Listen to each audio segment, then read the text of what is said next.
thinking about moving to Northeast Florida, but you're just not sure if it's Jacksonville, St. Johns County, or Clay County that's right for you.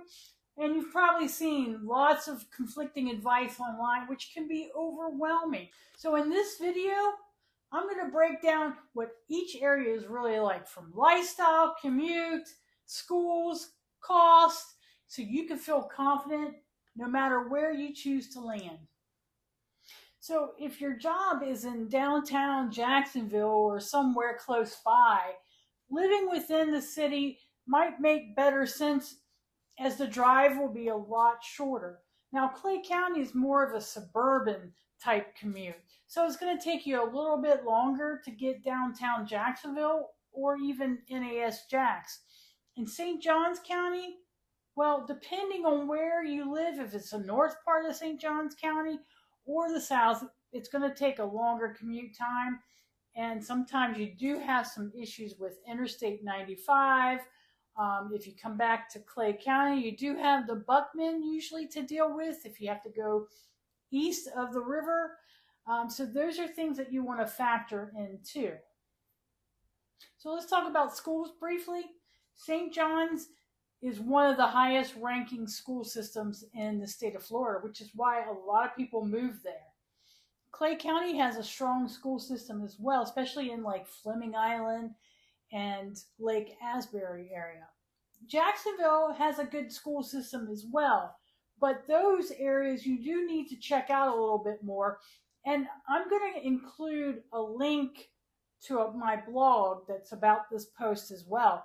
And in that is going to be the school where you can find the school grades, because you want to check those out, because it's like I said, Jacksonville has some really good schools, but you're going to have to really research them throughout Jacksonville to make sure that you're going to the one that you want your kids to go to.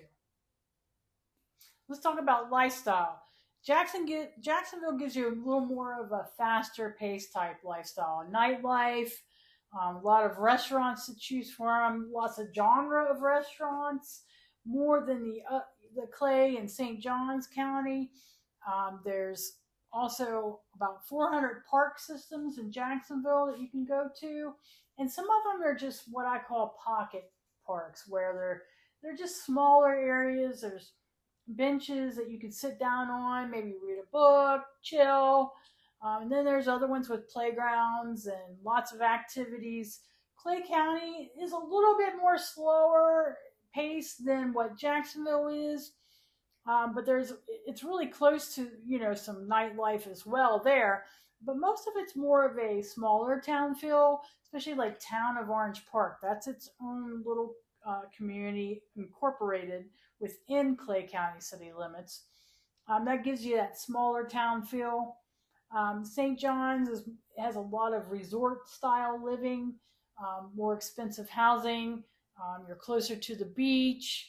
There's golfing, boating throughout. There's lots of things for you to do no matter which area you choose. So as far as prices, Clay County and Jacksonville are similar, but Jacksonville, you're actually going to be able to get more bang for your buck. Clay County's median sales price is a little bit higher than Jacksonville. And then St. Johns County is going to be much higher than both Jacksonville and Clay County. So higher prices, higher property taxes, and it also means that it's going to be higher demand as well, especially with that school system ranking as high as it does in the state of Florida. So there you have it, a small breakdown on what Jacksonville, St. Johns, and Clay County are like. Do you want to see more before you make any decisions? Tap on the video for Oak Leaf Plantation, which is a neighborhood that is in the Clay County area of Orange Park.